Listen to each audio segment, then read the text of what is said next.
What's up, guys? Today we are going to be doing something a little bit different with the video. We have been sponsored by Zenless Zone0 to do a walkthrough of their game and talk to you a little bit about the new action RPG that they have came out with. So recently we played it for about 4 hours on stream. My chat was actually surprisingly into it. They really like Nicole for some reason. I'm not sure why. But we played it recently. My chat was really into it. There's a character, Billy, that people really liked because he kind of reminded them of Gilius. Everyone was calling him Bilius, and overall it was a really good time. So I'm going to take you through some of the clips and talk to you a little bit about the game. Hopefully you enjoy this different style of video. Zenless Zone0 transports players to a post-apocalyptic metropolis known as New Eridu.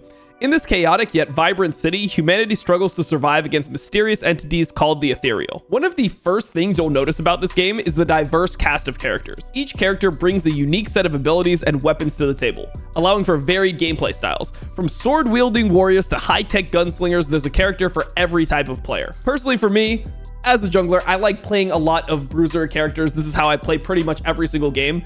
And my favorite character was Ben Bigger, which is an A rank fire defensive support agent. And this character is a bear that has this massive weapon. And I just really liked the way that his moves felt. His E ability was pretty strong. His ult was good as well. And just using him with the other characters that I had, such as Nicole, really felt like that was the best way for me to kill bosses. At the beginning of the game, I kind of started playing on the normal mode. But after I got a hang of the combat, obviously because I was streaming, my chat wanted me to play a little bit of a harder type of game. So I did put the game on the hardest difficulty, which actually allowed for a lot of challenging fights. So I had to crutch on characters that I actually liked. Ben Bigger was, for me, the best character in the game.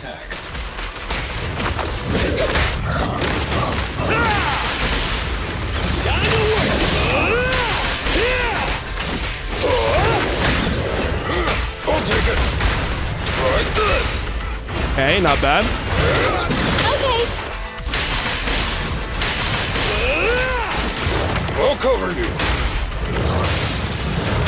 Fine. Got it.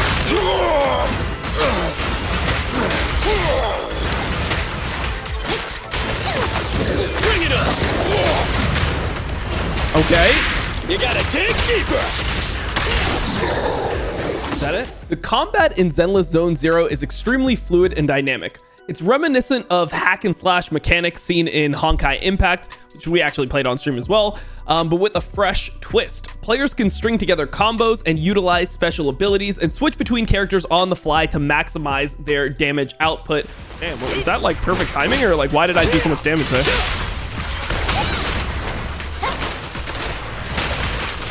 Oh wait, this guy's still alive. Watch out!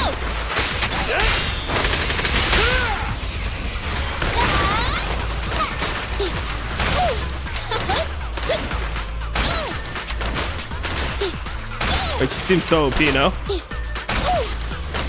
Way more damage from insane range. A lot of the times when you're playing, what you're trying to do is get as much damage off as possible and then switch characters when the enemy is attacking. And if you do this perfectly, you will get a perfect counter and you will do increased damage on your next attack, and the cool new animation will play. So this was probably my favorite part of the entire game. I'm somebody who really likes action. I like combat in games in general, and I really enjoyed the combat in Zenless Zone0. It just felt really good, especially when you play on the hardest difficulty. It feels challenging enough that you feel like there's real threat of dying. It's not one of those games where you are just like steamrolling through it in every single fight. And I really liked playing, especially the last boss fight that I ended up doing in the game. I felt like it was something that was really challenging, and I actually survived on 1 HP. So it was kind of like a perfect ending to my time playing Zenless Zone0. Play their theme song. Behind you. Oh, is that him right there? My predictions were out predicted. You big dummy! The only thing they'd be playing for you are the credits. Don't tell Damn, me this Nicole. guy's a fan of the Starlight Knights too.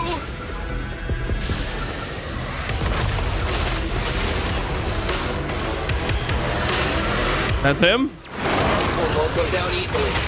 You know, I kind of regret this. Billy, concentrate. Just hold on until the proxy gets here and we win.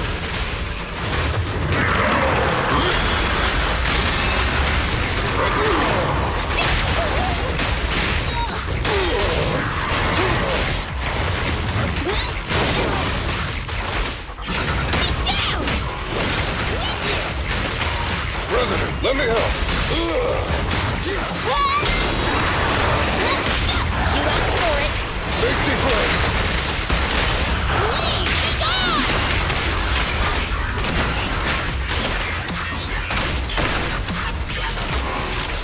Do it now!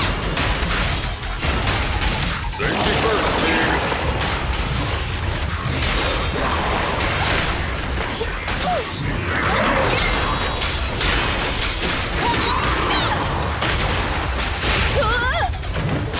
Just Take some time off. The killer is unstoppable.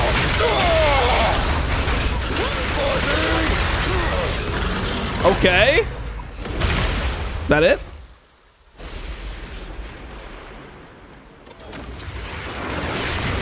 Or is there a phase 2?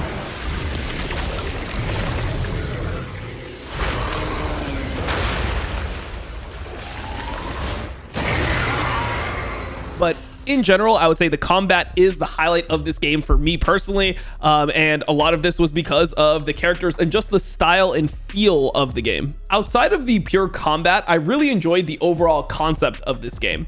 When you start playing, you'll choose between two different characters, one called Wise, one called Bell, and they will function as the protagonists for the game. They have their own outside lives, but they also function as proxies, which are the people in the game that control the characters that go into the hollows. Now, the hollows are supernatural disasters that appear out of thin air, creating disordered dimensions where monsters known as the ethereal roam. People will enter these hollows for various reasons, and proxies are the ones that guide them through. I chose Wise for the game.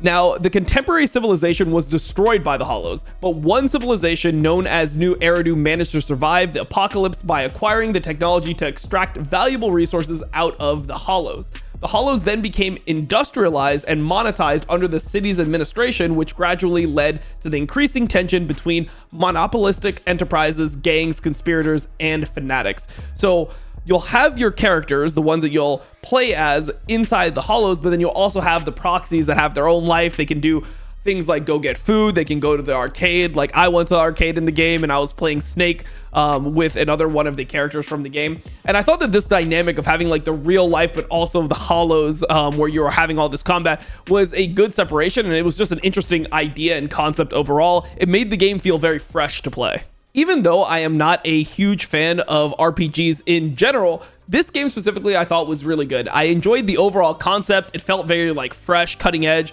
new, and I thought the combat was excellent. So I really liked it. I hope you guys do too. If you want to download it, you can download it for free using my link in the tracking box below. We will be back to our normal videos tomorrow. Thanks for watching.